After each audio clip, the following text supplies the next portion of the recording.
Well, hello, fellow shade tree mechanics. Coming to you from my garage in southern Maryland with another project. This is a trailer I've been putting together from pieces and parts I've had around. It's not very big. It's probably 6 wide, 8 long, and it's been going okay until I dragged this old axle out of the woods. I think 7,000 pound axle. I know it's got a 2x12 electric brakes on it. It's a 5-bolt 15-inch rims. Old axle. I mean old. Probably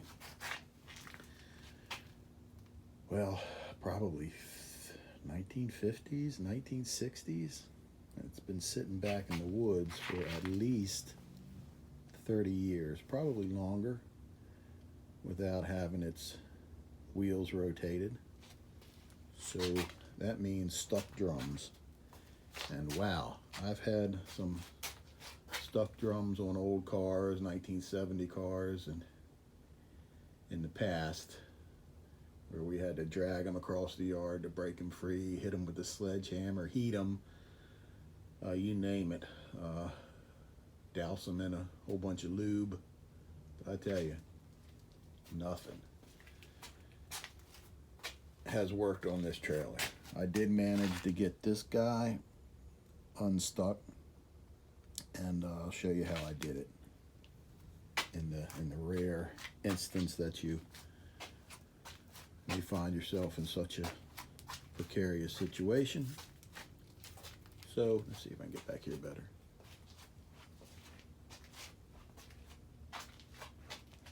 So this is a 5 foot, excuse me, piece of angle iron. I think it's 3.5 inch angle iron. And what I did, and you can see the come along going to the back of the trailer. But what I did was I made a spacer plate, if you will, to bolt underneath of the lugs on the drum.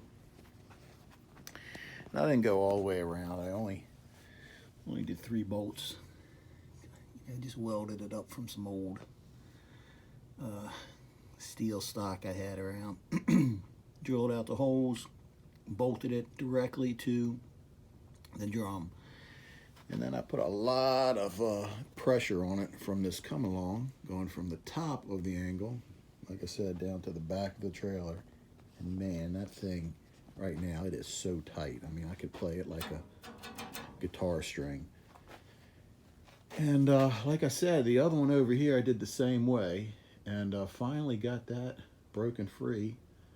I just had to jack on the come along a little bit one way at the front of the trailer. Then I had to put the come along the back of the trailer and jack it back the other way a little bit, and finally started budging, and just a little back and forth, and kept going until got it turning good enough to get the drum off. And the way I got the drum off, the only way, was I actually left the angle bolted onto the drum, and I just had to manhandle it. Just had to grab a hold of the angle and turn it back and forth while I was prying out on the drum to finally get it off of the shoes. And man, what a job it was. And this one hasn't budged yet, so I don't know. Gotta be careful hitting on those drums, the cast iron, you'll break them. And I'll probably never get a replacement being this old. But anyway, just wanted to show you guys another unorthodox setup I got going here. There's probably some huge torque machine at some factory in the U.S. where they actually free stuck drums. Who knows? But this is my solution, and we'll see. Hopefully it'll work. Bye.